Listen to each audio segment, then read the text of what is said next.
Hello friends, welcome back to GK prince academy. तो हम लोग देख रहे थे घटना चक्र केवीएस पीआरटी के प्रैक्टिस सेट टो सीरीज को, जिसको हम आज उसी को आगे हम करेंगे कंटिन्यू, जिसमें होगा प्रैक्टिस सेट नंबर 8। इसके पहले जो है 7 प्रैक्टिस सेट हो चुका है, जिसका प्लेलिस्ट बना दिया है। आप लोग चैनल पेज पर जाइए, आप लोग को वहाँ से प्लेलिस्ट मिल जाएगा। ठीक है, तो चलिए इस वीडियो को स्टार्ट करते हैं। इसमें टोटल 180 क्वेश्चन है, सभी को करके एक एक करके देखेंगे। और इसका पीडीएफ जो है आपको जो है इसके टेलीग्राम चैनल इसी नेम से है, जीके प्रिंस एकेडमी नाम से, तो आप उसको ज्वाइन कर लीजिएगा, वहाँ पर इसका पीडीएफ भी मिल जाएगा। तो पहला अगर हम देखते हैं इंग्लिश से क्वेश्चन, तो पैसेज से है, पैसेज को पढ़िएगा। हम क्वेश्चन की तरफ चलते हैं। पहला क्वेश्चन पूछा गया है पैसेज से कि द टर्म दिया गया है अगस्टेनिज्म जो दिया गया है इज यूज टू डिस्क्राइब, किसकी डिस्क्राइब के लिए किया गया है इस पैसेज में। तो देखिए, अगर हम बात करें इसका प्रयोग जो है कल्चर, प्रोडक्शन एवं पॉलिटिकल सिचुएशन का वर्णन के लिए किया जाता था। इस टर्म्स का प्रयोग, इस शब्द का प्रयोग, तो आंसर हो जाएगा इसमें C part both of the, यानी कि कल्चरल, प्रोडक्शन और पॉलिटिकल सिचुएशन के लिए अगस्टेनिज्म का प्रयोग किया जाता था। ठीक है, Augustus was emperor of, Augustus कहाँ का राजा था। तो अब देखा जाए तो अगर इस गद्यांश को आप जब पढ़ेंगे तो आपको जानकारी प्राप्त होगा। अगस्टस जो था अगस्टस सीजर जो था वो रोम का सम्राट था, रोम का राजा था। तो आंसर इसका होगा डी पार्ट करेक्ट है। ठीक है, next question, Augustus lived for, कितने साल अगस्टस जिया था, जीवन काल उसका कितना था। तो वो जो है 77 साल की उम्र वर्ष थी उसकी। तो आंसर इसका बी पार्ट हो जाएगा। ठीक है, बी पार्ट। नेक्स्ट क्वेश्चन देखते हैं, Ben Jonson died in, Ben Jonson की जो है मृत्यु कब हुई। तो बेन जॉनसन की अगर हम बात, इसकी मृत्यु जो हुई थी वो 17वीं शताब्दी के मध्य हुई थी, यानी कि अगर हम बात करें तो आंसर इसका बी पार्ट जो है second half of the 17th century. ठीक है, इस पैसेज को आप कब पढ़ेंगे तो आपको इसका आंसर ये निकल के आएगा। ठीक है, next, pax in Roman mythology is the goddess of. ठीक है, तो रोम की देवी जिसको पैक्स के नाम से जाना जाता है, इसका संबंध जो है किससे था ये बताना है। ठीक है, तो जो है मैथोलॉजी है इज द गॉडेस ऑफ, किसका गॉडेस यानी कि किसकी देवी है। तो अगर हम बात करें तो इसका संबंध पीस से है, यानी कि शांति से है, जिनकी रिपब्लिकन युग में एक गॉड यानी कि माइनर देवी के रूप में जो है पूजा की जाती थी। ठीक है, तो आंसर इसका बी पार्ट करेक्ट है। अगला प्रश्न देखते हैं। अगला क्वेश्चन है, अब पैसे से समाप्त हुए, अब देखते हैं इसमें एंटोनिम बताना है। ठीक है, अगले जो दिया गया है, एक्सट्रीम पॉवर्टी है reduce them to state of apathy, apathy का हमें जो है क्या बताना है, हमें इसका जो है एंटोनिम बताना है, यानी कि विलोम शब्द बताना है। ठीक है, अपैथी का। अब देखिए अपैथी मीन्स होता क्या, तो अपैथी मीन्स होता है उदासीनता। इसका मतलब क्या होता है, उदासीनता होता है इसका अर्थ। ठीक है, तो इसका विलोम क्या हो जाएगा, तो इसका विलोम हो जाएगा इंथुआजिज्म। ठीक है, इंथुआजिज्म हो जाएगा, जो कि उत्सुकता या उमंग जोश को कह सकते हैं। तो करेक्ट आंसर जो होगा वो डी पार्ट इसका करेक्ट है। अगले क्वेश्चन में भी हमें एंटोनिम बताना है, इनडिस्क्रेशन का हमें एंटोनिम बताना है। इनडिस्क्रेशन के एंटोनिम की बात करेंगे, विलोम की बात करें तो इसका पहले अर्थ जानिए। इसका मतलब होता है अति शीघ्रता। ठीक है, अति शीघ्रता कह सकते हैं, या फिर अविवेक, अति शीघ्रता होता है, या फिर जो है अब अविवेक भी होता है इसका मतलब। तो इसका विलोम शब्द क्या हो जाएगा, इसका विलोम शब्द हो जाएगा सावधानी, समझदारी। तो यानी कि सर्कमस्पेक्शन जो दिया गया है ये इसका जो है राइट आंसर हो जाएगा, जो कि ए पार्ट में दिया गया है। ठीक है, इसका विलोम क्या हो जाएगा, सर्कमस्पेक्शन। नेक्स्ट क्वेश्चन में हमें सिनोनिम बताना है, यानी कि पर्यायवाची होता है, इसका बताना है समानार्थी शब्द। पर्यायवाची क्या होगा, एलिगेंट का पर्यायवाची, तो एलिगेंट मीन्स होता क्या है, इसका मतलब होता है मनोहर। ठीक है, इसका अर्थ क्या होता है, मनोहर होता है। तो इसका अर्थ जो मनोहर होता है तो इसका पर्यायवाची क्या हो जाएगा इनमें से, तो इनमें से हो जाएगा ग्रेसफुल। ठीक है, ग्रेसफुल का मीन्स भी आकर्षण होता है, मनोहर होता है, या फिर इसको कह सकते हैं रमणीय। ठीक है, तो करेक्ट आंसर जो होगा वो सी पार्ट हो जाएगा। इसके अन्य पर्यायवाची में मजेस्टिक आता है, क्लासी होता है। ठीक है, रिफाइंड भी इसका एक पर्यायवाची शब्द होता है। Next question, the meaning of liaison. ठीक है, लियासन का हमें मीनिंग बताना है, तो इसका मतलब होता है इंटीमेसी। ठीक है, यानी कि संपर्क, संबंध, या फिर तालमेल कह सकते हैं, मेल जोल कह सकते हैं। तो आंसर इसका डी पार्ट करेक्ट हो जाएगा। ठीक है, अन्य पर्यायवाची शब्द में लिंक है। ठीक है, कॉन्टैक्ट भी होता है इसका अन्य पर्यायवाची में इस शब्द का। ठीक है, हेटर्ड मीन्स होता है घृणा करना। ठीक है, लव मीन्स प्यार, और रफ मीन्स होता है खुरदरा या फिर रूखा हुआ। अगला क्वेश्चन में हमें बताना है कि all in the sentence all the officer should respect one another. One another क्या है बताना है, नाउन है, एडजेक्टिव है, एडवर्ब है, या फिर प्रोनाउन है। तो वन अनदर जो होता है इस वाक्य में, दिए गए वाक्य में अगर देखें तो प्रोनाउन के तरीके से प्रयोग किया गया है। तो आंसर क्या हो जाएगा इसमें, डी पार्ट करेक्ट हो जाएगा। ठीक है, और ये अगर हम बात करेंगे तो ये एक प्रकार का रेसिप्रोकल प्रोनाउन है। रेसिप्रोकल प्रोनाउन जो होता है वो दो प्रकार का होता है, एक होता है ईच अदर, दूसरा होता है वन एन अदर, ठीक है। इस प्रोनाउन की विशेषता यह होती है कि इसका प्रयोग दो या दो से अधिक व्यक्तियों, वस्तुओं अथवा समूहों के लिए किया जाता है। तो आपका आंसर इसमें जो होगा वो डी पार्ट करेक्ट हो जाएगा। अब अगला क्वेश्चन हिंदी से, उसको देखते हैं। अगर क्वेश्चन देखें तो वर्णमाला में कुल वर्णों की संख्या कितनी है, तो टोटल वर्ण कितने हैं, तो कुल ध्वनियों की बात करेंगे तो 52 है हिंदी वर्णमाला में, तो आंसर ए पार्ट करेक्ट हो जाएगा, ठीक है, 52। नेक्स्ट क्वेश्चन है निम्न में से संज्ञा शब्द कौन सा है, तो इसमें गंगा, पुराना, मोटा और नीला, तो इसमें से गंगा शब्द जो है संज्ञा शब्द होता है, आंसर ए पार्ट इसका करेक्ट है, ठीक है। और ये किस संज्ञा के किस प्रकार में, तो व्यक्तिवाचक संज्ञा होता है, उसके अंतर्गत आता है। व्यक्तिवाचक संज्ञा में राम, दशरथ और गंगा, काशी ये सब जो है आते हैं, ठीक है, तो करेक्ट आंसर ए पार्ट हो जाएगा। नेक्स्ट क्वेश्चन है निम्नलिखित में से पुल्लिंग शब्द स्त्रीलिंग शब्द में प्रत्यय लगाने से बना है, कौन सा शब्द पुल्लिंग है जिसमें स्त्रीलिंग शब्द में जो है प्रत्यय लगाने से बना है।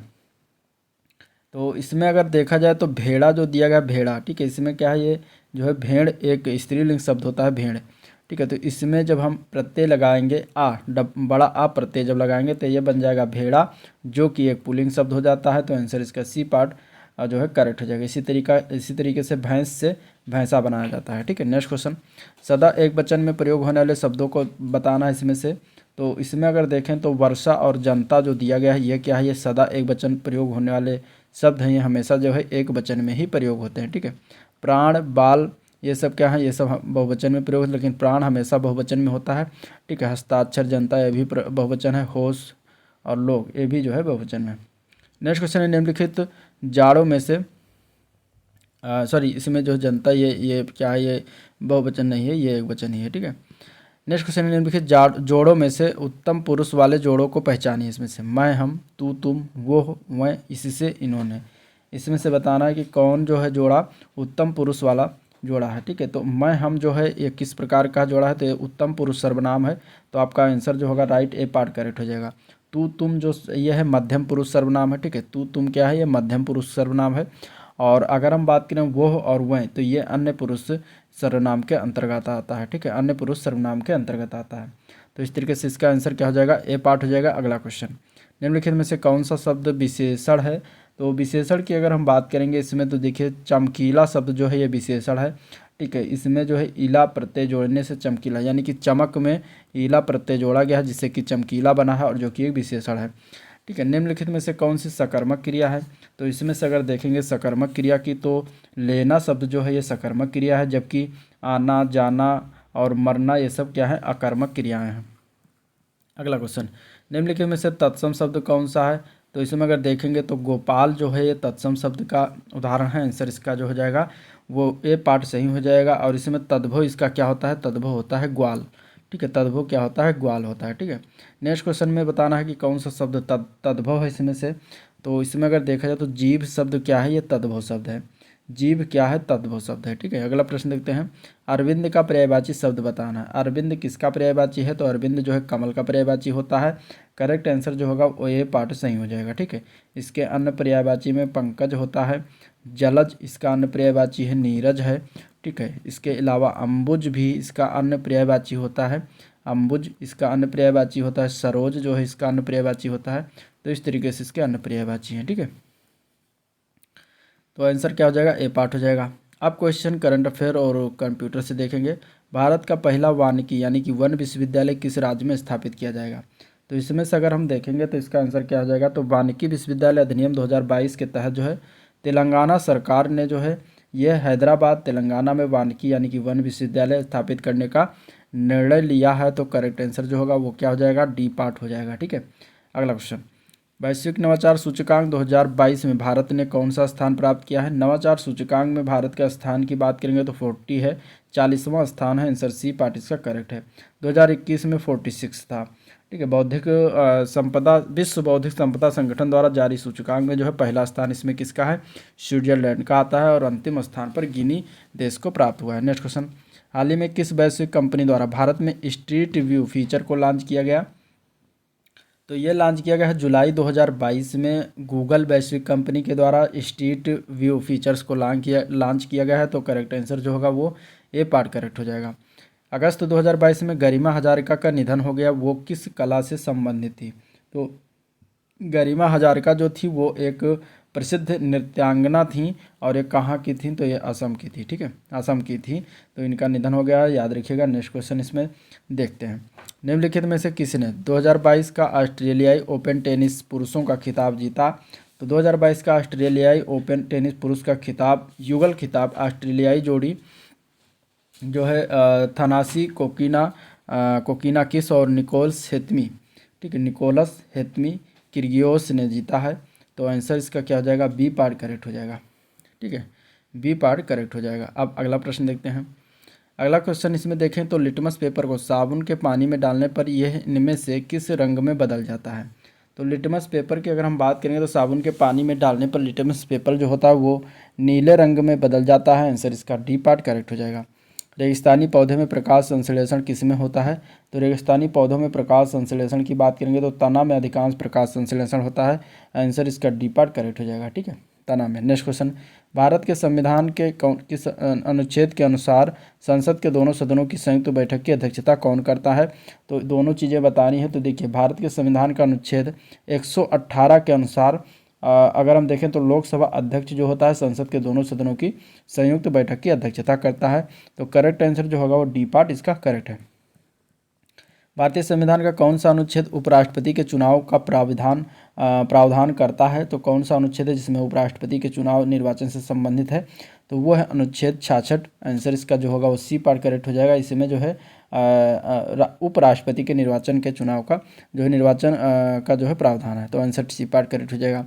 निम्नलिखित में से कौन जो है किसको भंग कर सकते हैं ये बताना है। ठीक है, दोनों ऑप्शन भरने इसमें से। तो देखिए, राष्ट्रपति संसद के सत्र को आहूत व सत्रावसान करता है तथा लोकसभा को भंग करता है। ठीक है, और इसके अलावा संसद की कार्यवाही का समय व स्थान निर्धारित कर सकता है, संयुक्त बैठक बुला सकता है तथा उसमें अभिभाषण कर सकता है, संसद द्वारा पारित किसी विधेयक पर हस्ताक्षर या वीटो भी कर सकता है। तो अगर इसमें देखा जाए तो राष्ट्रपति और लोकसभा ये सही है। ठीक है, तो आंसर आपका इसमें बी पार्ट करेक्ट हो जाएगा। अब क्वेश्चन इसमें रीजनिंग से हैं, आप लोग करिएगा। हम आगे की तरफ चलते हैं। क्वेश्चन की बात करेंगे तो क्वेश्चन आता है कंप्यूटर का। बाइनरी शब्द का अर्थ क्या होता है? बाइनरी शब्द के अर्थ की बात करें तो दो वस्तुओं से मिलकर बना हुआ होता है, उसको हम बाइनरी शब्द कहते हैं। कंप्यूटर जगत में देखा जाए तो 0 और 1 ये दो अंक क्या हैं? ये बाइनरी हैं। ठीक है, तो बाइनरी का अर्थ क्या हो जाएगा? बाइनरी का अर्थ अब दो वस्तुओं की अगर इसमें देखेंगे तो इसमें 1 दिया है, 3 दिया है, 10 दिया है, जो कि इसमें से कोई हमें इसमें से मेल नहीं खाता है। तो आंसर आपका इसमें क्या हो जाएगा? इनमें से कोई नहीं। ठीक है, कंप्यूटर में फैलने वाला वायरस है, इसमें से कौन सा कंप्यूटर में वायरस फैलने वाला होता है? तो देखिए, ये होता है कंप्यूटर प्रोग्राम। ठीक है, कंप्यूटर में फैलने वाला वायरस जो होता है वो कंप्यूटर प्रोग्राम ही होता है। तो आंसर बी पार्ट करेक्ट है। इंटरनेट का मानक प्रोटोकॉल यानी कि स्टैंडर्ड प्रोटोकॉल क्या है? तो इंटरनेट का मानक प्रोटोकॉल जो है वो TCP/IP है, जिसका अगर हम बात करेंगे पूरा नाम यानी फुल फॉर्म तो ट्रांसमिशन कंट्रोल प्रोटोकॉल कहते हैं या फिर इंटरनेट प्रोटोकॉल है। तो इसका आंसर ए पार्ट करेक्ट हो जाएगा। माइक्रोसॉफ्ट वर्ड में मूलतः 2 प्रकार की फॉर्मेटिंग होती है, कैरेक्टर फॉर्मेटिंग और दूसरा कौन सा होता है ये बताना है। तो दिए गए विकल्पों में से अगर देखा जाए तो माइक्रोसॉफ्ट वर्ड के मूलतः 2 फॉर्मेटिंग होती हैं, पहला है कैरेक्टर और दूसरा है पैराग्राफ फॉर्मेटिंग, जो कि ए पार्ट में दिया गया है। DBMS के प्रमुख कार्य बताना है, इसमें से कौन सा एक कार्य जो है DBMS का प्रमुख कार्य है? तो DBMS का फुल फॉर्म होता है डाटाबेस मैनेजमेंट सिस्टम। ठीक है, इसका फुल फॉर्म है। और इसके प्रमुख कार्य की बात करेंगे तो ये अनुपयुक्त डाटा को हटाना या समाप्त करना इसका काम है।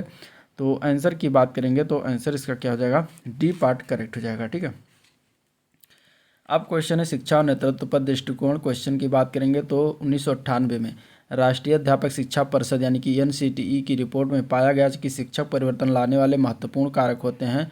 वह न केवल ज्ञान का प्रसार करते हैं बल्कि किसका और करते हैं? तो अगर हम NCTE 1998 के अगर अनुसार देखेंगे तो इसका आंसर जो होगा वो क्या हो जाएगा? सी पार्ट इसका करेक्ट है। नया ज्ञान भी उत्पन्न करते हैं। आंसर क्या हो जाएगा? सी पार्ट इसका हो जाएगा। अगला क्वेश्चन है राष्ट्रीय शिक्षा नीति 2016 के मसौदे के अनुसार किसकी चिंता को दूर करने के लिए उच्च गुणवत्ता वाले व्यावसायिक प्रशिक्षण पर जोर देने की आवश्यकता है? तो अगर हम देखेंगे राष्ट्रीय शिक्षा नीति 2016 के अनुसार तो इन पाठ्यक्रमों का अध्ययन करने वाले छात्रों के लिए समानता संबंधित समस्याओं की जो है चिंता को दूर करने के लिए उच्च गुणवत्ता वाले व्यावसायिक प्रशिक्षण पर जोर देने की आवश्यकता है। तो आंसर इसका बी पार्ट करेक्ट हो जाएगा। अगला प्रश्न देखते हैं। अगला प्रश्न है, यह सुनिश्चित करने के लिए कि उच्च प्राथमिक के छात्र कला शिक्षा में मानकों और क्षमताओं को प्राप्त करें, उनके लिए कला के पर्याप्त अवसर उपलब्ध होने चाहिए और किस प्रकार के उपलब्ध होने चाहिए।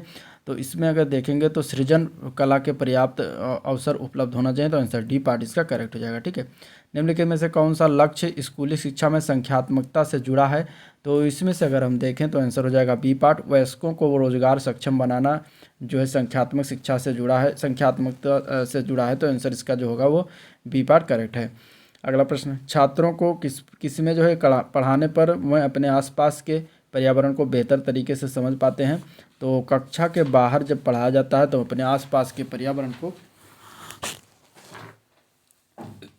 जो है बेहतर समझ पाते हैं, तो आंसर इसका जो होगा वो क्या हो जाएगा, ए पार्ट करेक्ट हो जाएगा। ठीक है, नेक्स्ट क्वेश्चन देखते हैं। यह कथन किसने कहा था कि साहित्य वही दर्शाता है जो इतिहास में चित्रित है। ठीक है, ये कथन जो है किसके द्वारा कहा गया है। तो ये कथन रविंद्रनाथ टैगोर के द्वारा कहा गया है, तो आंसर ए पार्ट करेक्ट। अब अगला क्वेश्चन है, विमल माधव सोनजी राउत पत्नी श्री माधव राउत को, जो कि महाराष्ट्र के एक अंध आदिवासी महिला और मनरेगा पीड़ित हैं, कहती हैं कि मेरे घर में मुझ पर आश्रित बहुत से लोग हैं और अधिकतर दिनों में मुझे काम नहीं मिलता है। ठीक है, कभी कभी लगता है कि आत्महत्या कर लूं। और ये जो है हिंदुस्तान टाइम्स 29 दिसंबर 2013 के अनुसार ये बातें कही हैं। तो इसमें देखा जाए तो सामाजिक विज्ञान की कक्षा में इस समाचार को पढ़ना किसके लिए जो है सबसे उपयोगी रहेगा, ये इसमें बताना है क्वेश्चन का आंसर। तो अगर हम इसमें बात करें सामाजिक विज्ञान की कक्षा में इस समाचार को पढ़ना जो है लैंगिक दृष्टिकोण को एकीकृत करने के लिए सबसे उपयोगी होगा, तो आंसर इसका जो होगा वो बी पार्ट करेक्ट हो जाएगा। ठीक है, अब अगला प्रश्न देखते हैं। संचार में प्राप्त श्रव्य जानकारी का उपयोग किसके द्वारा नहीं किया जा सकता है। इसका आंसर क्या होगा, इसका आंसर हो जाएगा ए पार्ट, श्रवण बाधित छात्रों द्वारा जो है नहीं किया जा सकता, तो आंसर ए पार्ट करेक्ट हो जाएगा। नेक्स्ट क्वेश्चन देखते हैं। तो अध्यापन के खोज दृष्टिकोण में सबसे महत्वपूर्ण अधिगम परिणाम क्या है। तो अध्यापन के खोज दृष्टिकोण में अगर देखा जाए संकल्पनात्मक समझ जो होता है सबसे महत्वपूर्ण अधिगम परिणाम होता है, तो आंसर डी पार्ट करेक्ट है। किसी भी समय किसी भी स्थान पर किसी भी विषय पर एक उभरता विषय है, कौन सा एक उभरता विषय इनमें से। तो इसमें से दूरस्थ शिक्षण जो है एक उभरता विषय है, तो आंसर डी पार्ट करेक्ट है। अभिप्रेरणा का वर्गीकरण किस में होता है। तो अभिप्रेरणा का वर्गीकरण जो होता है वो जन्मजात तथा अर्जित इन दोनों में होता है, तो आंसर सी पार्ट करेक्ट है। सीखने की प्रक्रिया में सीखने का स्थानांतरण हो सकता है, किस प्रकार हो सकता है। तो सीखने का स्थानांतरण जो है सकारात्मक भी हो सकता है, नकारात्मक भी हो सकता है, शून्य भी हो सकता है। तो उपयुक्त सभी आंसर सही हैं, डी पार्ट इसका राइट हो जाएगा। निम्न में से कौन सा अंतर्दृष्टि द्वारा सीखने की क्रिया जो है सीखने की व्याख्या करता है। तो गेस्टाल्टवाद जो है ये सीखने की अंतर्दृष्टि द्वारा सीखने की व्याख्या किसके द्वारा, तो गेस्टाल्टवाद करता है, तो answer B D part correct है। ठीक है, अगला प्रश्न है, किस मनोवैज्ञानिक ने सीखने की सामग्री के रूप में निरर्थक शब्दों का प्रयोग किया है। तो वह है एबिंगहाउस, आंसर सी पार्ट करेक्ट है। सीखने के नियम किसने दिए हैं। तो सीखने के नियम की अगर हम बात करेंगे इसमें तो थॉर्नडाइक के द्वारा दिया गया है, तो आंसर सी पार्ट इसका करेक्ट हो जाएगा। सीखना क्या है, तो इसमें से अगर देखेंगे तो आंसर डी पार्ट हो जाएगा। उपयुक्त में व्यवहार में परिवर्तन, अनुभव तथा अभ्यास का परिणाम, व्यवहार में अपेक्षाकृत स्थायी परिवर्तन तीनों होता है, तो आंसर डी पार्ट इसका करेक्ट है। ठीक है, शारीरिक वृद्धि और विकास कहते हैं, विकास को क्या कहा जाता है, शारीरिक वृद्धि और विकास को क्या कहा जाता है, तो उसको कहते हैं अभिवृद्धि, आंसर इसका बी पार्ट करेक्ट है।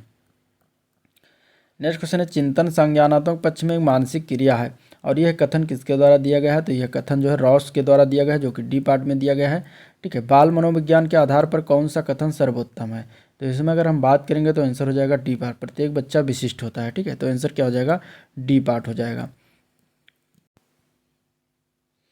अगला क्वेश्चन है, बाल मनोविज्ञान का केंद्र बिंदु क्या है। तो इसमें से अगर देखेंगे तो इसका राइट आंसर हो जाएगा बालक होता है बाल मनोविज्ञान का केंद्र बिंदु। ठीक है, बी पार्ट इसका करेक्ट हो जाएगा। अच्छी स्मृति की विशेषताएं इसमें से क्या होती हैं। तो करेक्ट आंसर इसकी बात करेंगे तो शीघ्र पुनः स्मरण ये अच्छी स्मृति की विशेषता है। शीघ्र पहचान करना, अच्छी धारणा, ये सभी होती हैं, तो करेक्ट आंसर डी पार्ट इसका हो जाएगा उपयुक्त सभी। ठीक है, संवेग शब्द का शाब्दिक अर्थ क्या होता है। संवेग शब्द का शाब्दिक अर्थ होता है उत्तेजना या भाव में उथल पुथल, जो कि सी पार्ट में दिया हुआ है। कौशल सीखने की पहली अवस्था कौन सी है। इसमें से अगर राइट आंसर की बात करेंगे तो अनुकरण जो अवस्था होती है पहली अवस्था होती है जहाँ पे कौशल को सीखा जा सकता है। ठीक है, मानसिक आयु के प्रत्यय का सर्वप्रथम प्रयोग किसने किया था? तो मानसिक आयु के प्रत्यय का सर्वप्रथम प्रयोग जो है ये बिने साइमन ने किया था। करेक्ट आंसर जो होगा वो डी पार्ट इसका सही हो जाएगा। शैशवावस्था के लिए उत्तम शिक्षण विधि कौन सी है इसमें से? तो वो है उपयुक्त सभी। ठीक है, मॉन्टेसरी विधि, खेल विधि, किंडरगार्टन विधि, ये तीनों विधि होता है। तो आंसर इसका क्या हो जाएगा? डी पार्ट उपयुक्त सभी। बाल विकास में क्या है? तो बाल विकास में अगर देखेंगे तो प्रक्रिया पर बल दिया जाता है, वातावरण और अनुभव की भूमिका पर जो है बल दिया जाता है, गर्भावस्था से किशोरावस्था तक का अध्ययन होता है। तो उपयुक्त सभी पर जो है आंसर इसका करेक्ट हो जाएगा। ठीक है, बाल विकास का अध्ययन क्षेत्र क्या है? तो इसका आंसर की बात करेंगे तो बाल विकास के विभिन्न अवस्थाओं का अध्ययन करना, वातावरण का बाल विकास पर पड़ने वाले प्रभावों का अध्ययन करना, वैयक्तिक विभिन्नताओं का अध्ययन करना, सभी है। तो उपयुक्त सभी आंसर इसका करेक्ट हो जाएगा। ठीक है, सर्वाधिक उपयुक्त जीवित रहता है, ये किसका सिद्धांत है? ठीक है, सर्वाधिक उपयुक्त, सर्वाइकल ऑफ द फिटेस्ट जो कहते हैं ये रहता है, ये सिद्धांत किसका एक्चुअली? तो ये सिद्धांत है डार्विन का। आंसर इसका सी पार्ट करेक्ट हो जाएगा।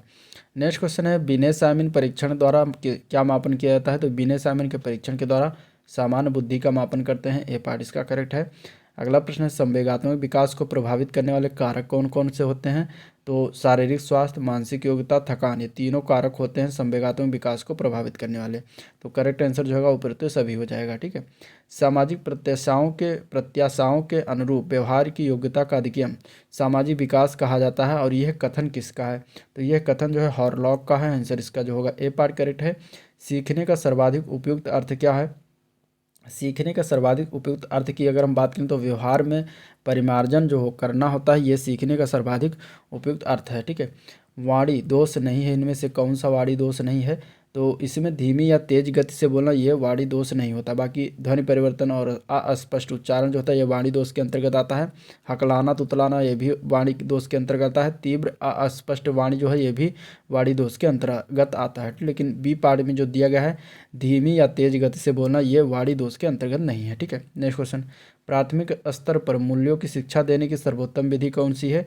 तो प्राथमिक स्तर पर मूल्यों की शिक्षा देने की सर्वोत्तम विधि की अगर हम बात करें तो अध्यापक के व्यवहार में मूल्य स्थापन करना ये सर्वोत्तम विधि होती है। आंसर सी पार्ट करेक्ट हो जाएगा।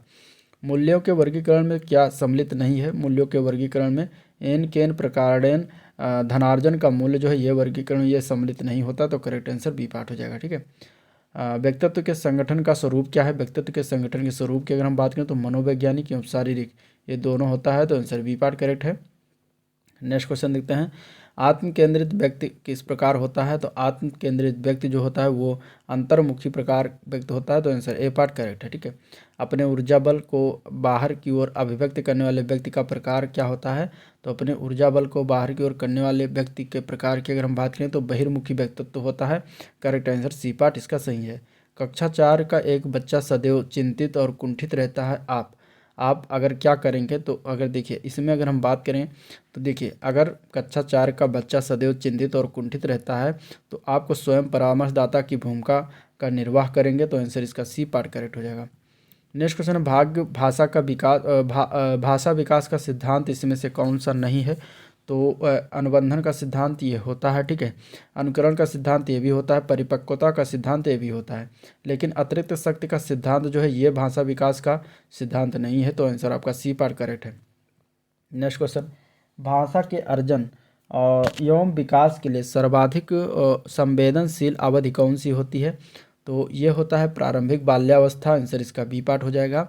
निम्नलिखित में से कौन सी लॉरेंज कोलबर्ग के द्वारा प्रस्तावित नैतिक विकास की एक अवस्था है इनमें से?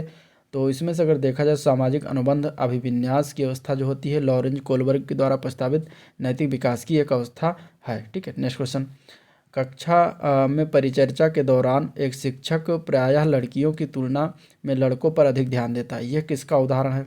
तो ये जो उदाहरण है ये जेंडर पक्षपात का है। आंसर ये पार्ट इसका करेक्ट हो जाएगा। नेक्स्ट क्वेश्चन है, बच्चों में जेंडर रूढ़िवादिता और जेंडर भूमिका अनुरूपता को कम करने के लिए निम्नलिखित में से कौन सी पद्धति प्रभावशाली है? इसमें से तो वो प्रभावशाली पद्धति की बात है जेंडर पक्षपात के बारे में परिचर्चा करना, ये जो है सबसे प्रभावशाली पद्धति होता है। ठीक है, तो आंसर इसका ए पार्ट करेक्ट है।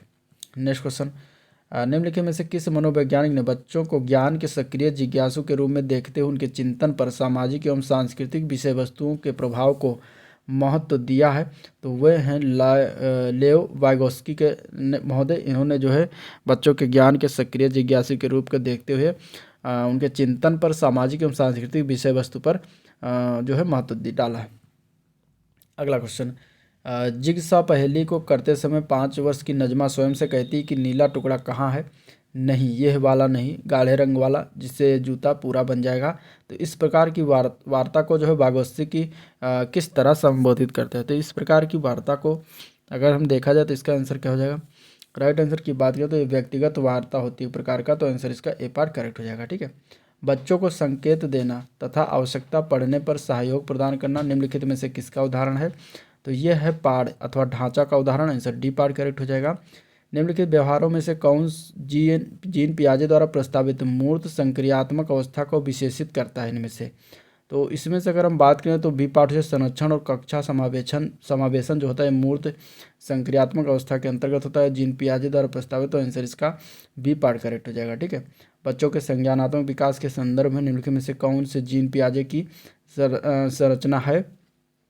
तो स्कीमा जो होता है ये जीन पियाजे की संरचना है, आंसर इसका ए पार्ट है। नेक्स्ट क्वेश्चन है, आकलन का प्राथमिक उद्देश्य क्या होना चाहिए। तो आकलन के प्राथमिक उद्देश्य में संबंधित अवधारणाओं के बारे में बच्चे की अस्पष्टता तथा भ्रांतियों को समझना ये उद्देश्य होना चाहिए, तो आंसर इसका बी पार्ट करेक्ट है। ठीक है, नेक्स्ट क्वेश्चन, निम्नलिखित कथनों में से कौन सा बुद्धि के बारे में सही कथन दिया गया है इसमें से। ठीक है, देखिए ऑप्शन दिया गया है। इसमें अगर हम देखेंगे बुद्धि के बारे में कौन सा कथन सही है, तो बुद्धि एक निश्चित योग्यता है जो जन्म के समय ही निर्धारित होती है, यह गलत है। ठीक है, बुद्धि को मानकीकृत परीक्षणों के प्रयोग से सटीक रूप से मापा और निर्धारित किया जाता है, यह भी गलत है। बुद्धि एक एकात्मक कारक और एकाकी विशेषक, यह भी सही है। तो इसमें रहेगा डी पार्ट जो कि ये बुद्धि के बारे में सही धारणा है। ठीक है, बुद्धि बहुआयामी है तथा जटिल योग्यताओं का एक समूह है, तो करेक्ट आंसर डी पार्ट इसका राइट हो जाएगा। अगला क्वेश्चन है, रूही हमेशा समस्या के एकाधिक समाधानों के बारे में सोचती है, इनमें से काफ़ी समाधान मौलिक होते हैं। रूही किन गुणों का प्रदर्शन कर रही है। तो इसमें से अगर देखा जाए तो सृजनात्मक विचारक जो होता है ये रूही इसका प्रदर्शन कर रही है, तो आंसर इसका ए पार्ट करेक्ट हो जाएगा। शिक्षण अधिगम प्रक्रिया में वंचित समूह से संबंधित विद्यार्थियों के द्वारा सहभागिता कम होने की स्थिति में एक शिक्षक को क्या करना चाहिए। तो इसमें से अगर देखा जाए तो आंसर डी पार्ट हो जाएगा, अपनी शिक्षण पद्धति पर विचार करना चाहिए। ठीक है, तो आंसर डी पार्ट हो जाएगा, अपनी शिक्षण पद्धति पर विचार करना चाहिए तथा बच्चों की सहभागिता में सुधार करने के लिए नए तरीके ढूंढने चाहिए। अगला प्रश्न है, एक समावेशी कक्षा में एक शिक्षक को विशिष्ट शैक्षिक योजनाओं को क्या तैयार नहीं करना चाहिए, या फिर सक्रिय रूप से तैयार रहना चाहिए, या फिर कभी कभी तैयार रहना चाहिए, फिर तैयार रहने के लिए हतोत्साहित करना चाहिए। तो समावेशी कक्षा जब होती है तो उसमें शिक्षक को विशिष्ट शैक्षिक योजनाओं को अगर हम बात करें तो सक्रिय रूप से तैयार करना चाहिए, तो आंसर सी पार्ट करेक्ट हो जाएगा। पठन वैफल्य, ये जो है बच्चों के प्राथमिक लक्षण क्या हैं। तो पठन वैफल्य बच्चों के प्राथमिक लक्षण की अगर हम बात करें तो धारा प्रवाह पढ़ने की अक्षमता जो होती है इसको कहा जाता है, तो आंसर इसका सी पार्ट करेक्ट हो जाएगा। ठीक है, शिक्षा का अधिकार अधिनियम 2009 में उल्लेख की गई समावेशी शिक्षा की अवधारणा निम्नलिखित में से किस पर आधारित है। तो 2009 के शिक्षा के अधिकार अधिनियम में जो आधारित किया गया, मतलब आधार रखा गया समावेशी शिक्षा की अवधारणा का के बारे में, तो वह है अधिकार आधारित मानवतावादी परिप्रेक्ष्य का, आंसर इसका सी पार्ट करेक्ट हो जाएगा। नेक्स्ट क्वेश्चन है, संरचनावादी ढांचे में अधिगम प्राथमिक रूप से किस पर आधारित है। तो संरचनावादी ढांचे में जो अधिगम यानी कि सीखना है वो अवबोधन की प्रक्रिया पर केंद्रित है, तो आंसर डी पार्ट करेक्ट हो जाएगा। ठीक है, अनेक घटनाओं के बारे में जो है बच्चों द्वारा बनाए गए सहजानुभूत सिद्धांतों के संदर्भ में एक शिक्षिका को क्या करना चाहिए। तो इसमें से अगर देखेंगे तो आंसर की बात करें तो डी पार्ट जो है प्रतिकूल प्रमाण एवं उदाहरणों को प्रस्तुत करके बच्चों के इन सिद्धांतों को चुनौती देना चाहिए। छात्र केंद्रित शिक्षा शास्त्र की क्या विशेषता है। छात्र केंद्रित शिक्षा शास्त्र की विशेषता की अगर हम बात करें तो आंसर बी पार्ट है, बच्चों के अनुभवों को प्रमुखता देना, ये छात्र केंद्रित शिक्षा शास्त्र की विशेषता होती है। ठीक है, संवेग एवं संज्ञान एक दूसरे से किस प्रकार होते हैं। तो संवेग एवं संज्ञान जो है एक दूसरे से सन्निहित होते हैं, आंसर इसका क्या हो जाएगा, सी पार्ट करेक्ट हो जाएगा। ठीक है, अब नेक्स्ट क्वेश्चन हिंदी से क्वेश्चन है, देखते हैं स्पेसिफिक सब्जेक्ट विषय में देखेंगे।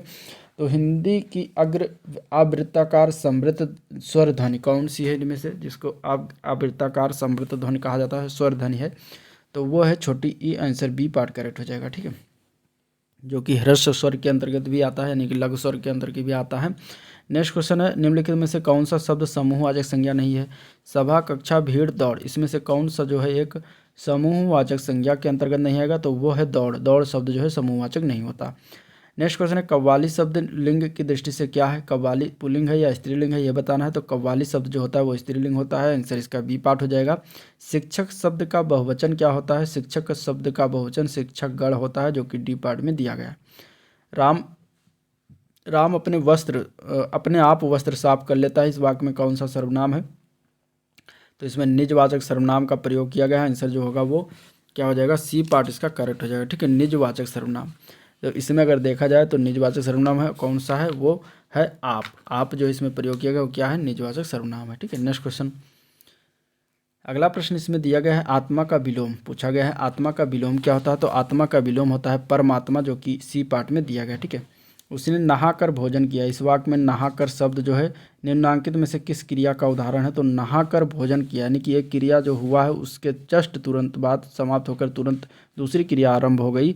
तो उसमें अगर देखा जाए तो जो पहली क्रिया हुई है वो पूर्वकालिक क्रिया के अंतर्गत आता है, तो आंसर जो होगा वो डी पार्ट हो जाएगा, पूर्वकालिक क्रिया। ठीक है, बिल्ली छत से कूद पड़ी, इस वाक्य में कौन सा कारक है? तो इसमें अगर देखा जाए तो करेक्ट आंसर की बात करेंगे तो छत से जब बिल्ली कूद रही है यानी कि छत से बिल्ली अलग हो रही है, तो अलग होने की स्थिति में यहाँ पे अपादान कारक हो जाएगा। ठीक है, अपादान कारक आंसर डी पार्ट करेक्ट हो जाएगा। मंदिर में जाने के बाद मन को शांति मिली है, दिए गए वाक्य का काल पहचानना है। ये किस काल में यह वाक्य लिखा हुआ है? तो इसमें अगर देखा जाए तो पूर्ण वर्तमान काल इसमें प्रभाषित हो रहा है, आंसर इसका सी पार्ट हो जाएगा। क्या होता है? तो जिस वाक्य से वर्तमान काल में कार्य की पूर्णता का बोध हो उसे पूर्ण वर्तमान काल कहते हैं। ठीक है, तो आंसर इसका सी पार्ट करेक्ट हो जाएगा। खल का पर्यायवाची क्या है इसमें से? तो खल का पर्यायवाची शब्द है अधम, पामर, नीच, दुष्ट। ठीक है, दुर्जन, कुटिल, धूर्त, शठ। तो इसमें अगर देखा जाए तो खल का पर्यायवाची कौन सा हो जाएगा? ठीक है, तो शठ शब्द जो है यह खल का पर्यायवाची है, शठ शब्द खल का पर्यायवाची है। ठीक है, अधर्म शब्द जो है पाप या फिर अनाचार, अपकर्म, अनीति तथा अन्याय का पर्यायवाची है। और तम शब्द जो है अंधकार का पर्यायवाची, प्रपंच शब्द जो है आडंबर का पर्यायवाची है। अगला क्वेश्चन, भूगोल का विपरार्थक शब्द क्या है? भूगोल का विपरार्थक शब्द की अगर हम बात करें तो इसका आंसर क्या हो जाएगा? भूगोल का विपरार्थक यानी कि विलोम शब्द, तो वो होता है खगोल, आंसर डी पार्ट करेक्ट है। ठीक है, जो वाणी द्वारा व्यक्त न किया जा सके उसके लिए एक शब्द क्या प्रयोग किया जाता है? तो जो वाणी द्वारा व्यक्त न किया जा सके उसे कहते हैं अनिर्वचनीय, जो कि सी पार्ट में दिया गया है। ठीक है, तो आंसर आपका क्या हो जाएगा इसमें? अनिर्वचनीय, जो कि सी पार्ट में दिया गया है। नेक्स्ट क्वेश्चन, एकमात्र सहारा, इस मुहावरे का अर्थ क्या होता है? ठीक है, मुहावरा है एकमात्र सहारा, इस मुहावरे का सही अर्थ क्या है? एकमात्र सहारा मीन्स इसका मुहावरा क्या बनेगा? तो यानी कि अंधे की लाठी होना मीन्स एकमात्र सहारा, इस मुहावरे का अर्थ हो जाएगा अंधे की लाठी होना। आंसर क्या हो जाएगा इसका? सी पार्ट हो जाएगा। ठीक है, सु उपसर्ग से बना शब्द कौन सा है इसमें से? सु उपसर्ग से बने शब्द की बात करेंगे तो इसमें सुडौल शब्द जो है ये सु उपसर्ग से बना हुआ है। बाकी सारे जो है बने हुए हैं सम उपसर्ग से। किससे? सम उपसर्ग से ये तीनों बने हुए हैं। नेक्स्ट क्वेश्चन, मतैक किस संधि का उदाहरण है? मतैक जो बताना है किस संधि का उदाहरण, तो मतैक जो है वृद्धि स्वर संधि का उदाहरण है, करेक्ट आंसर सी पार्ट हो जाएगा।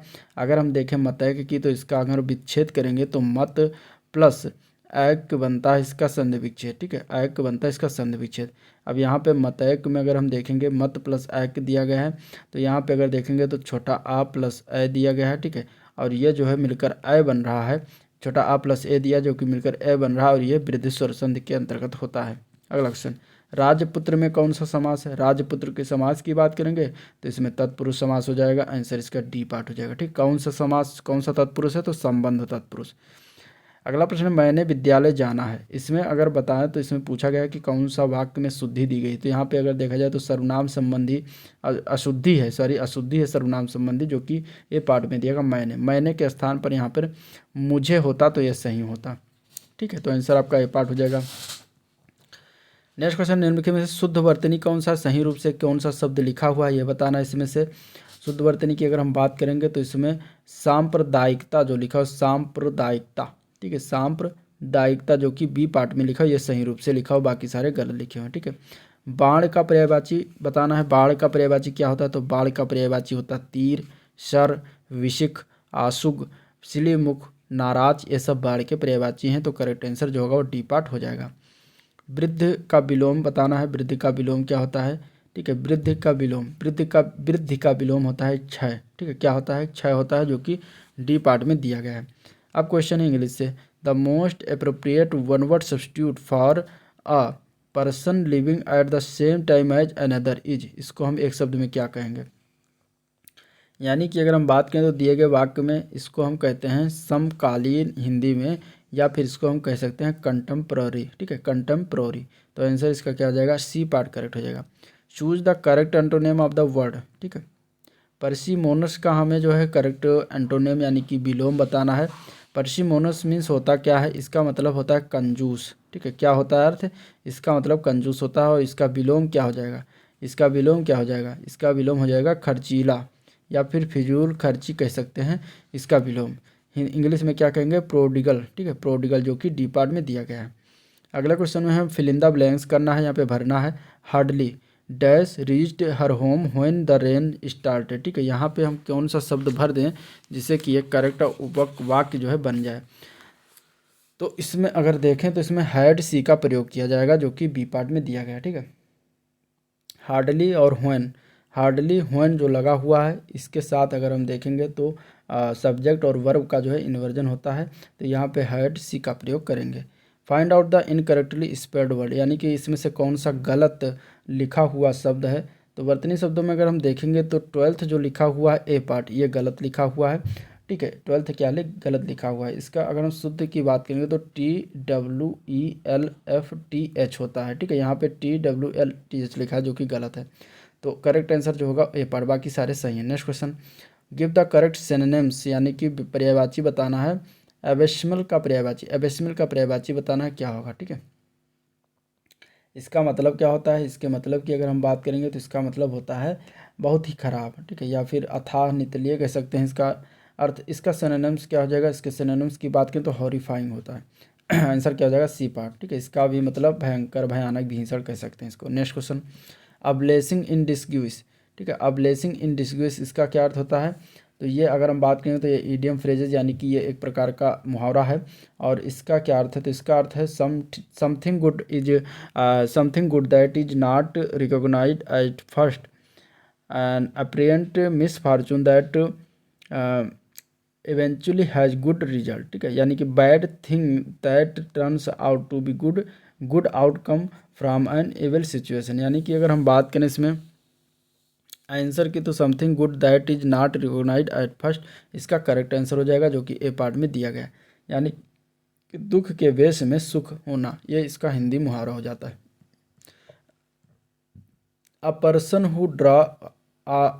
हु ड्रा और प्रोड्यूस मैप, ठीक है, उसको हम क्या कहेंगे एक शब्द में।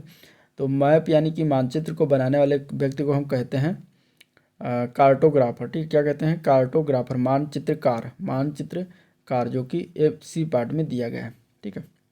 चौफर जो दिया गया इसका मतलब होता है अंगीठी, ठीक है। और कोरियोग्राफर मीन्स नृत्य निर्देशक को कहते हैं, ठीक है। कैलीग्राफर मीन्स सुलेखक को कहते हैं। A place where coins are manufactured, इसको हम एक शब्द में क्या कहेंगे, वो स्थान जहाँ पर सिक्का अथवा मुद्रा का निर्माण किया जाता है, मैन्युफैक्चर किया जाता है, उसको हम कहते हैं टकसाल, हिंदी में, इंग्लिश में मिंट कहते हैं, जो कि इसमें दिया गया है ए पार्ट में। नेक्स्ट क्वेश्चन, अगला प्रश्न है which of these constituent of communicative competence, ठीक है। इसका अर्थ क्या हो जाता है, तो कम्युनिकेटिव कंपिटेंस मीन्स बातचीत करने की योग्यता, और इसके अंग होते हैं व्याकरणीय योग्यता और सामाजिक भाषा योग्यता तथा संवाद योग्यता। तो इस तरीके से आंसर क्या हो जाएगा, इसका डी पार्ट हो जाएगा, ऑल ऑफ द एबव, यानी grammatical competence, strategic and socio linguistic competence और डिस्कोर्स कंपिटेंस, ठीक है। Next question, delayed language development is called, delayed language development is called, उसको क्या कहेंगे, ठीक है। और यानी कि अगर मस्तिष्क पर लगी चोट का परिणाम जिसमें आप भाषा को समझ नहीं पाते हैं तो उसको हम कहते हैं एफिसिया, ठीक है, एफिसिया कहते हैं उसको। डिलेड लैंग्वेज डेवलपमेंट इज क्या कहते हैं उसको, कॉल्ड कहते हैं एफिसिया, ठीक है। Next question, which of these not a cause of disorder, इसमें से कौन सा जो है डिसऑर्डर्स का कारण नहीं है, कारक नहीं है। तो इसमें अगर देखेंगे तो जो दिया गया है excessive use of toffee, chocolate and fast food, ये जो दिया गया है ये इसका कारक नहीं होता, इसके अलावा और बाकी सारे कारक होते हैं। तो करेक्ट आंसर बी पार्ट हो जाएगा।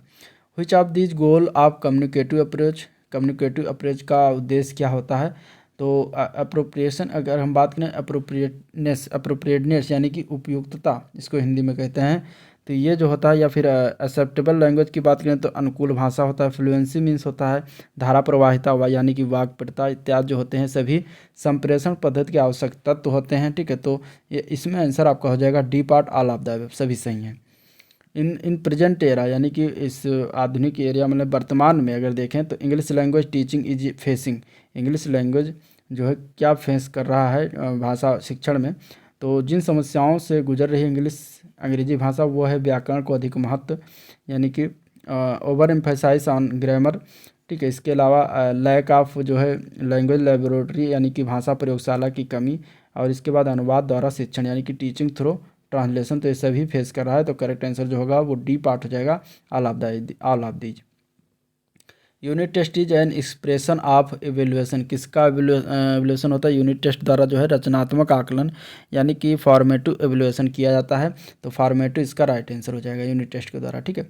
हाईली रिलेबल टेस्ट कौन सा होता है? हाईली रिलेबल यानी कि विश्वसनीय परीक्षा यानी वस्तुनिष्ठ परीक्षा होती है जो कि सर्वाधिक भरोसेमंद होती है। तो ऑब्जेक्टिव टाइप जो क्वेश्चन होते हैं इसका राइट आंसर हो जाएगा a part. My hands were eager for tore up that full letter, इसमें से अगर देखा जाए तो क्या राइट हो जाएगा? तो जो उसमें फॉर टोर अप जो दिया गया है रेखांकित है किया हुआ है, ठीक है, इसके बारे में बताना है। तो यहाँ पे जो है इसके स्थान पर टू टीयर अप होना चाहिए था, ठीक है, जो कि गलत प्रयोग किया गया है। तो आंसर डी पार्ट करेक्ट हो जाएगा, ठीक, क्योंकि यहाँ पर अगर देखा जाए तो वर्ब जो है टीयर अप की इन्फिनिटिव फॉर्म जो होती है टू टीयर अप होता है, इसका शुद्ध प्रयोग होता है। फ्रेजल वर्ब की बात करें टीयर अप का मतलब होता है टू डिस्ट्रॉय अ डॉक्यूमेंट्स, ठीक है। फिर by tearing it into piece, तो यहाँ पे आंसर आपका डी पार्ट करेक्ट हो जाए। Next question, which of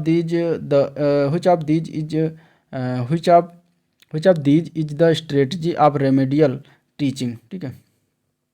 remedial teaching का उद्देश्य क्या है? तो इसमें से अगर देखेंगे तो जो अगर हम बात करेंगे तो इसका उद्देश्य होता है अप्रभावकारी आदतों का दमन करना और गलत पढ़ी हुई चीज़ों को फिर से पढ़ाना, ये इसका उद्देश्य होता है, जो कि इसमें जो है नहीं लिखा हुआ। तो आंसर आपका डी पार्ट जो नन ऑफ दिस, ठीक है। The aim of remedial teaching is, aim यानी कि उद्देश्य इसका क्या होता है रेमेडियल टीचिंग का? इसमें 137 में अगर हम बात करेंगे तो स्ट्रेटजी ऑफ रेमेडियल टीचिंग की अगर हम बात करेंगे तो रेमेडियल टीचिंग जो होता है यानी कि इसको हम हिंदी में कहते हैं सुधारात्मक शिक्षण। इसकी स्ट्रेटजी होती है रचनात्मक शोध और योजनाबद्ध परीक्षा, यानी कि अगर हम बात करेंगे तो दोनों इसकी सही है, राइट आंसर सी पार्ट इसका करेक्ट हो जाएगा। और इसमें अगर देखा जाए तो the aim of remedial teaching की अगर हम बात करेंगे तो इसमें जो है इसका उद्देश्य होता है अप्रभावकारी आदतों का दमन करना और गलत पढ़ी हुई चीज़ों को फिर से पढ़ाना। तो करेक्ट आंसर की अगर हम बात करें तो डी पार्ट जो है बी और सी, यानी कि टू एलिमिनेट इनइफेक्टिव हैबिट्स और रीटीच इनकरेक्टली लर्न स्किल, तो ये दोनों सही हैं, ये गलत है। Hard work is in success, ठीक है, हार्ड वर्क किसमें सक्सेस होता है? तो अगर हम आंसर की बात करें तो शब्द जो हार्ड वर्क है ये एक संज्ञा यानी कि सब्जेक्ट है जो सिंगुलर नंबर में है, इसके साथ जो है वर्ब जो होगा वो भी एक वचन यानी कि सिंगुलर नंबर में ही होगा। तो यहाँ पे रिक्त स्थान में जो है सिंगुलर नंबर की वर्ब फॉर्म प्रयोग करेंगे, जो कि इसमें रिजल्ट्स इसका प्रयोग उचित होगा। तो आंसर क्या हो जाएगा? B part. Everyone follow the traffic rules, यहाँ पे क्या भर जाएंगे कलेक्ट हो जाए?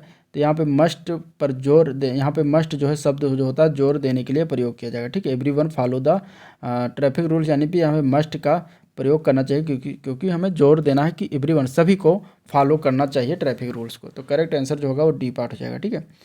अब आगे इसमें जो है मैथ के क्वेश्चन है जिसको आप करिएगा अपने हिसाब से। अब हम अगला इसमें देखते हैं पर्यावरण अध्ययन से संबंधित क्वेश्चन। इसमें पहला क्वेश्चन देखते हैं। पहला क्वेश्चन पोषण स्तर दिया गया और जीव दिया गया है, इसको हमें करना है मिलान, ठीक है। तो आप स्वपोषी शाकाहारी मांसाहारी सर्वाहारी, इसमें से बताना है कि कौन कौन क्या है। घास भेड़ तेंदुआ मानो, तो इसमें अगर देखेंगे तो स्वपोषी जो होता है वो घास होता है, तो पहला का बी हो जाएगा। शाकाहारी इनमें से क्या होता है? शाकाहारी इनमें से भेड़ है, ठीक है। मांसाहारी की बात करेंगे तो मांसाहारी तेंदुआ होता है, और इसके अलावा सर्वाहारी जो होता है वो मनुष्य होता है। तो इस तरीके से इसका ये राइट जो है मिलान हो जाएगा। अगला प्रश्न है नाभिकीय ग्रामीण अधिवास सर्वाधिक सामान्य है। जो नाभिकीय ग्रामीण अधिवास है सर्वाधिक सामान्य क्यों? तो इसके अगर हम आंसर की बात करेंगे तो आंसर क्या हो जाएगा इसका, ठीक है। आंसर क्या हो जाएगा? तो नाभिकीय ग्रामीण अधिवास प्रतिरूप के अंतर्गत आने वाले सभी गांवों में एक नाभिक होता है जिसके इर्द गिर्द जो है गांव की सभी महत्वपूर्ण गतिविधियों का संचालन होता है और यह स्थल जो होता है गांव का सबसे महत्वपूर्ण केंद्र बिंदु होता है। तो ऐसे अधिवास देश में जो है प्रत्येक भाग में मिलते हैं। तो इन अधिवासों का वितरण समस्त उत्तरी गंगा सिंध के उच्च मैदानी भूभाग, यानी कि इसको कह सकते हैं उत्तर पश्चिम में जो है पंजाब से लेकर पूरब में पश्चिम बंगाल तक ये सारी चीज़ें हो जाती हैं। और ओडिशा तट का उच्च मैदानी भाग भी इसी के अंतर्गत, छत्तीसगढ़ में महानदी घाटी का उच्च मैदानी क्षेत्र, आंध्र प्रदेश के उच्च तटवर्ती मैदान एवं कर्नाटक का उच्च मैदानी क्षेत्र जो है आदि क्षेत्रों में विस्तृत है। तो इस तरीके से वितरित है। तो इस तरीके से इसका आंसर जो होगा वो क्या हो जाएगा, आंसर हो जाएगा डी पार्ट, उच्च मैदानी भूभागों में सारे जो है वितरित हैं। गेहूं में रोटी बनाने के गुणों को प्रभावित करने वाला पदार्थ क्या होता है? तो गेहूं की रोटी जो होती है सख्त गेहूं के आटे की बनाई जाती है। और कठोर गेहूं में अगर देखा जाए तो ग्लूटीन नामक एक प्रोटीन की मात्रा अधिकता पाई जाती है। तो आंसर इसका ए पार्ट हो जाएगा। जबकि अगर हम बात करें तो मुलायम गेहूं में क्या होता है कि ग्लूटीन की मात्रा कम होती है, ठीक है। और सख्त गेहूं जो होता है, कठोर गेहूं होता है, उसमें ग्लूटीन की मात्रा अधिक होती है, इसलिए वो सख्त होता है। तो करेक्ट आंसर जो होगा वो बी पार्ट हो जाए, ए पार्ट हो जाए। नेक्स्ट क्वेश्चन, एक कठोर परिश्रम करने वाले पुरुष की दैनिक ऊर्जा की आवश्यकता कितनी होती है या कितनी होनी चाहिए? तो कठोर परिश्रम जो करता है उसको 4000 किलो कैलोरी प्रतिदिन उसको दैनिक ऊर्जा की आवश्यकता होती है। तो करेक्ट आंसर सी पार्ट इसका राइट है, ठीक है। बाला का पूरा नाम क्या है? ठीक है, बाला का फुल फॉर्म बताना इसमें से।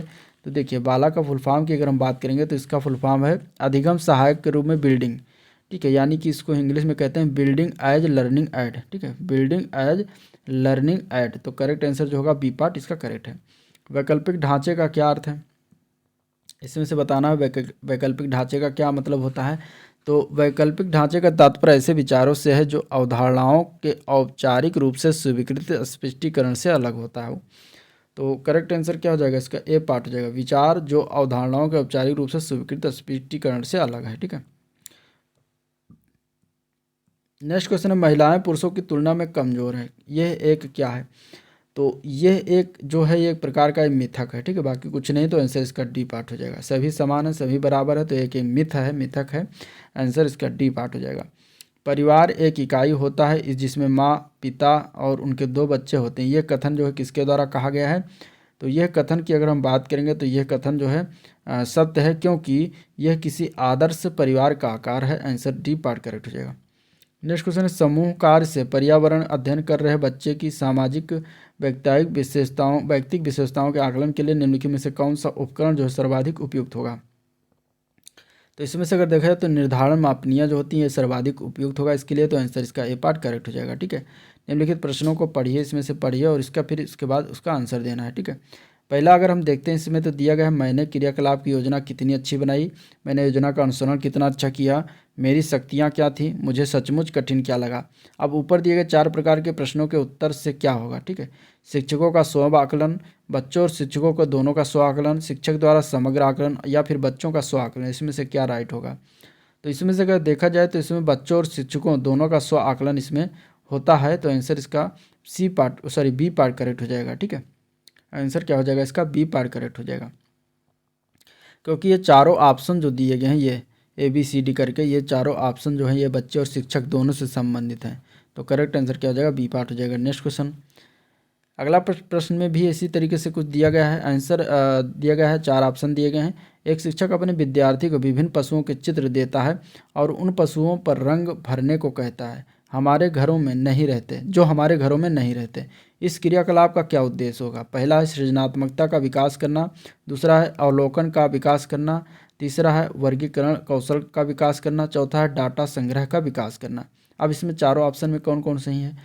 तो अगर हम बात करें शिक्षक द्वारा जो क्रियाकलाप का उद्देश्य जो होता है उसमें विद्यार्थियों में सृजनात्मकता, अवलोकन तथा वर्गीकरण कौशल का विकास करना होता है। चूँकि शिक्षक जो है विद्यार्थियों को विभिन्न पशुओं के चित्र दे रहा है इसमें, अतः विद्यार्थियों में जो है डाटा संग्रह का विकास करने का उद्देश्य शिक्षक का इसमें से नहीं है, ठीक है। तो आंसर आपका इसमें डी पार्ट होगा। A, B व C ही राइट है, बाकी इसमें जो है A, B, C राइट है, डी जो है गलत है, ठीक है। तो आंसर आपका क्या हो जाएगा? D part. नेक्स्ट क्वेश्चन, निम्नलिखित में से कौन सा आकलन प्रक्रियाओं के बारे में सबसे कम उपयुक्त है? तो इसमें अगर देखा जाए तो बच्चे को निजी विवरण और व्यक्तिगत पृष्ठ पोषण यानी कि फीडबैक देना अवांछनीय विकास सही है। सीखने के संकेतकों और उपसंकेतकों की सूची बनाना रिपोर्ट को अधिक विस्तृत बनाता है, भी सही है। ठीक, अच्छा और बहुत अच्छा जैसी टिप्पणियाँ बच्चे के सीखने के बारे में एक समझ प्रदान करती हैं, जो कि ये गलत है। ठीक है, ये जो है सबसे कम उपयुक्त है आकलन के प्रक्रिया के बारे में। तो करेक्ट आंसर आपका ये डी पार्ट, सी पार्ट हो जाएगा। बच्चों के पोर्टफोलियो में केवल उनसे बेहतर कार्य न करने होकर सभी तरह के कार्य होने चाहिए, ये भी सही है। तो ये था। अब इसके बाद इसमें नेक्स्ट क्वेश्चन देखते हैं। तो दिए गए प्रश्न को ध्यान से पढ़ना है। क्या आपने अपने स्कूल या घर या स्कूल के आसपास जानवर देखे हैं जिनके छोटे बच्चे हैं? अपने नोटबुक में उसके नाम लिखें। इन प्रश्न के माध्यम से प्रक्रमण कौशल का आकलन किया गया हो, किसके द्वारा किया, किस प्रक्रमण कौशल का आकलन किया गया, ये बताना है। तो इसमें अगर देखा जाए तो इसमें जो है अवलोकन एवं रिकॉर्डिंग की प्रक्रमण कौशल का आकलन किया गया है, तो आंसर इसका हो जाएगा डी पार्ट। ठीक है, नेक्स्ट क्वेश्चन है, निम्नलिखित में से कौन सा जीवाणु गंगा नदी में पाया जाता है? इसमें से जो आंसर हो जाएगा कोलीफॉर्म जीवाणु, आंसर इसका ए पार्ट करेक्ट हो जाएगा। अगला प्रश्न, कच्चे खाद्य पदार्थों में मंड यानी कि स्टार्च की उपस्थिति का परीक्षण किया जा सकता है और किसके विलयन से किया जा सकता है, किसकी सहायता से? तो ये तनु आयोडीन विलयन की सहायता से किया जा सकता है, तो आंसर ए पार्ट करेक्ट हो जाएगा। यदि कोई व्यक्ति सावधान नहीं रहता तो हमको क्या प्राप्त होगा? तो यदि कोई व्यक्ति सावधान नहीं रहता है तो चोटिल हो जाएगा, आंसर इसका ए पार्ट करेक्ट हो जाएगा। ठीक है, हमें हमेशा सड़क किस प्रकार पार करनी चाहिए? तो हमें हमेशा सड़क जो है ये लाइन क्रॉसिंग पर पार करनी चाहिए, तो आंसर इसका ए पार्ट करेक्ट है। जब हम गाड़ी चलाते हैं तो हमको किन नियमों का पालन करना चाहिए? तो ट्रैफिक रूल के नियमों का जरूर पालन करना चाहिए, आंसर ए पार्ट करेक्ट हो जाएगा। ठीक है, ट्रैफिक लाइट में रेड लाइट क्या बताती है? रेड लाइट बताती है कि रुक जाओ, स्टॉप, आंसर इसका बी पार्ट। रेड लाइट जो है खतरे का निशान है। नेक्स्ट क्वेश्चन, ट्रैफिक लाइट में ग्रीन लाइट क्या बताती है? तो इसका मतलब कि जाओ, यानी कि ग्रीन हो चुका है सिग्नल, इसका मतलब जा सकते हैं। ग्रीन लाइट क्या बताती है? जाना, तो आंसर इसका ए पार्ट करेक्ट हो जाएगा। तो ये था ओवरऑल आज का वीडियो जिसको हम लोगों ने देखा, डिस्कशन किया। वीडियो पसंद आया तो लाइक करिएगा, चैनल को सब्सक्राइब नहीं किया है तो फटाफट सब्सक्राइब कर लीजिए, साथ ही साथ अपने दोस्तों में शेयर करना मत भूलिएगा। ठीक है, और आज का वीडियो एंड करते हैं। अब इसका लास्ट 2 और प्रैक्टिस रह गया, प्रैक्टिस नंबर 9 और प्रैक्टिस नंबर 10, जिसको हम अगले आने वाले 2 दिनों में समाप्त करेंगे। तो इस तरीके से पूरी बुक समाप्त हो जाएगी। ठीक है, तो चलिए वीडियो को एंड करते हैं, और इसको जो है आप कम से कम 2 से 3 बार देख लीजिए, तो ये ज़्यादा आपको अच्छे से आ जाएगा। तो एंड करते हैं, मिलते हैं नेक्स्ट वीडियो में, तब तक के लिए थैंक यू।